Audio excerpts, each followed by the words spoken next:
Hi guys, good afternoon sa inyo mga guys. Ngayon na naman, ito na naman si Manay.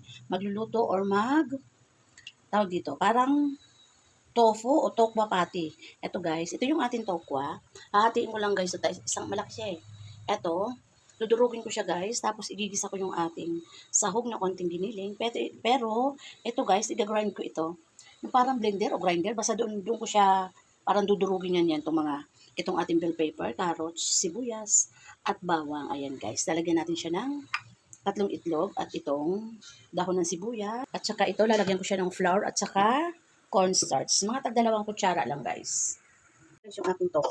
Ay, sorry. Hatiin ko lang siya kasi sobrang malaki siya guys. Ayan, ito yung kalahati. Tapos itong kalahati, ilalagay ko ito sa ref. Tapos tutubigan ko ulit siya guys. Ayan. Tapos ito, dudurugin natin siya guys. Durugin siya. Ito na guys, nadurog na natin yung ating tokwa. Lagyan natin ng paminta. Konti na lang yung paminta, di man mga guys. At saka yung ating Spanish paprika, ayan. Tapos, lagyan ko siya guys ng sesame oil. Ayan. Tapos, haluin natin. Muna, para mag-absorb sa kanyang sa tokwa yung ating nilagay na mga sangkap. At lalagay ko na guys yung itlog, yung ating egg. Yung ating ayan, 3 eggs yung mga guys. Tapos lalagay na natin yung ating flour. Haluin ko muna ko guys yung ating itlog. Ayan. First time ko to guys nagagawa nitong tokwa patty. Ayan. Ay, nga pala guys, nakalimutan ko ilabas yung breadcrumbs. Sa haluan ko pala to guys. Ito guys, lalagyan muna natin ng flour.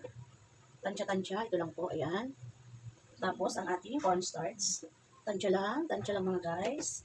Ayan. I-mix muna natin. Tapos maglalagay ako guys ng breadcrumbs. Ito guys yung ating breadcrumbs. Haluan natin itong ating dalawang ganito guys.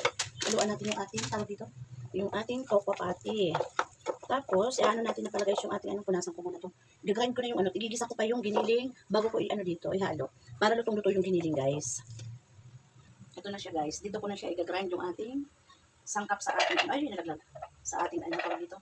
Hindi ko natin guys. Kunti-kuntiin lang natin. Yan. Nabili ko rin ito guys. Ito na siya guys. Napino na siya. Ayan. Ayan na siya. Ayan. Ito na siya guys. Ito na guys yung ating kawali. Pinaiinit ko na siya guys. Tapos ito na yung nag-grind natin na yung bawang, sibuyas, carrots at bell pepper. Ito na siya guys. Ano na natin siya. Igigisa natin dito ihalo natin sa giniling. Para maluto siya bago ihalo natin doon sa tokwa. Mag-ano tayo ng konting mantika guys. Tapos lutuin ko muna yung tawag dito. Muna natin isang kutsa muna natin itong ating giniling para maluto lang siya guys. Pag medyo brown ng kaunti, ilalagay ko na yung carrots. Itong mga ginayin kong pansaho para maluto rin siya ng kahit hapok lang. Ito guys, ito lang siya. Pag medyo nagmantika na yung ating, may mantika naman talaga to. Kaya lang, hindi ko sabihin ba, pag nag-oily na yung ating giniling at medyo nag-brown, ihahalo ko na yung ating giniling. Parang giniling ko rin to sa ayan guys, diba? Ayan sa grinder kong tawarin yan guys. Kasi iba naman yung blender, diba? Talaga sa akin yan guys, ingat-ingatan ko nga lang yan eh. Kasi ganit na gamit ko yan talaga guys pag magluluto. Lalo pag nag-spaghetti ako guys, lahat ng pansahog ko, diyan ko ginaganto ko siya. Diyan ko siya dinudurog, kumbaga, ginagrind. Yan guys, antayin natin na mag-brown siya ng konti. Ito guys, habang medyo pinapabrown ko yung aking giniling, maglagay tayo ng konting patis at konting seasoning mga guys. Ayun. Tapos ang ating konti lang na magic sarap. Ayan, tama na guys. Tapos mamaya ko na sa huli ilalagay yung ating ayan na siya guys. Inalo na ni Manay ang ating tokwa patty. O diba? Ayan siya guys. Guys, yung ating giniling. Nag-brown na siya guys. Ayan. Nalagay natin to guys para maluto din itong ating mga sangkap sa ating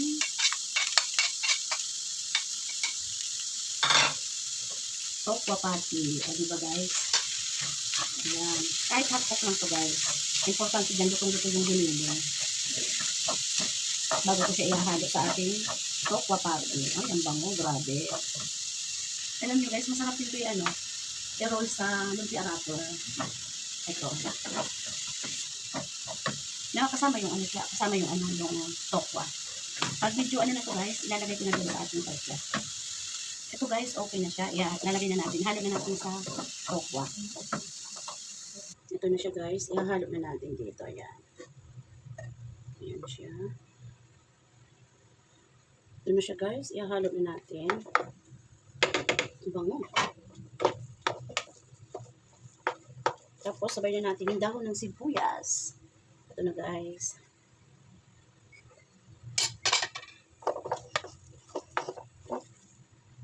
Ito na guys. Ang bango. Ang bango niya guys. First time kong gumawa nito mga guys.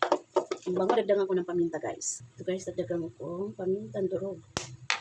Ayan. Ang bango. Ito guys, okay na mag-start na tayo magprito ng ating tokwa patty.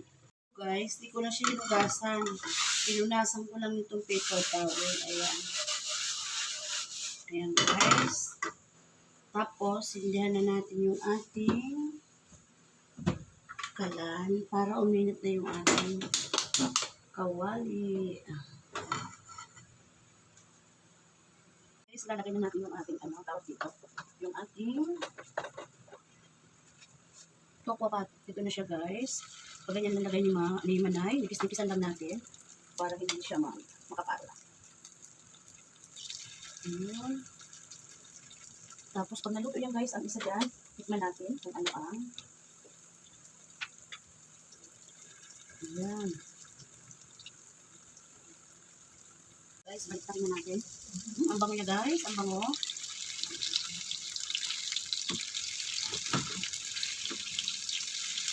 Ilagay tayo sa isang side guys, kaya may space pa, sayang naman. Ayan. Sayang yung space. Ito na yung ating unang batch, tatlo lang siyang piraso. Ito na siya guys. Ito na siya guys yung mga second batch. Guys, hindi pa naman siya lahat luto kasi padadalan ko yung anak ko. Titikman natin guys. Nahanap naman siya guys. First time kong gumawa nito. Nahanap siya. Mayroon siyang pang-ulam. Nahanap. Kain tayo mga guys. Kain. Guys, yung aking tokwa patty mga guys. Yung iba yan guys, pinadala ko na sa anak ko. Ayan. Pwede yan guys, ipalaman sa tinapay. Kumain na ako nito guys ng isa. Ayan. Tapos ito, kumakain na rin yung apo ko. Masarap ba mahal ko? Ayan. Masarap. Ayan, sarap daw guys. Kasi, pwede kasi to guys palaman sa tinapay yung yung tokwa patty. Bye guys. Thank you. God bless po. Please subscribe, like, share, and comment. Bye.